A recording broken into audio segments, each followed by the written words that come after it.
Okei Niilo, tehdäänpä sulle tämmönen pieni auttamisvideo, että kuinka tätä Movien Makeria käytetään. Vaikka sä vihaat tätä, niin tää on oikeesti ihan käyttisohjelma. Eli sä voit piskoa tänne vaan... Hetkinen. No, ne oli kaikki valittu, mitä. Sä pystyt viskomaan tänne vaan näitä klippejä semmoisessa järjestyksessä kuin haluat. Sen jälkeen sä voit heittää tänne vaikka näitä transitioanimaatioita. Ne on sulle semmonen juttu monesti ollut. Sit sä pystyt vaikka heittää tänne kuvaa tekstinä, että Niilo 22. Sitten jos se heitetään tänne tuttuun tapaan yläkulmaan, annetaan vähän tilaa sille kuitenkin hengittää. Tehdään siitä boldi. Laitaanko tuohon väliin? Ei siihen kuulu väliä. Olenpas minä höppänä. Muutetaan vähän joksikin siistimmäksi tuo väri. Ei ole tarpeeksi heavy-miehen punainen. Laitetaan tuo ihan kirkas. Noin. Sitten voitaisiin siihen vetää vaikka jotain niinku...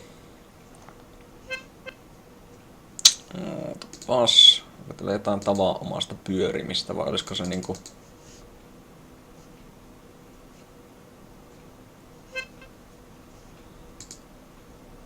tämmönen. Jätään se tohon. Sitten voidaan täältä säätää sen kestoksi vaikka 30 sekkaa. Niin se pyörii tässä niinku... Tässä näkyy, kato kätevästi alla, että kuinka pitkä osan tästä videosta se pyörii siinä. Ja sitten, mitähän muuta sä yleensä? Mä en taida tässä ruveta näitä hidastelemaan tai nopeuttamaan, mutta mä veikkaan kyllä, että sekin on kyllä ihan mahdollista. Ja sit hei, kun kaikki on valmiina, niin ei kun valitaan kaikki ja niin kuin YouTubeen vaan napista.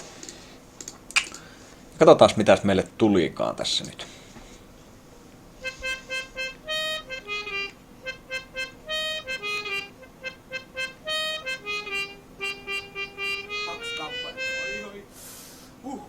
Nyt vielä kerran huhhuu. Nyt voi kaksin käsin vetää hymyä naamaan.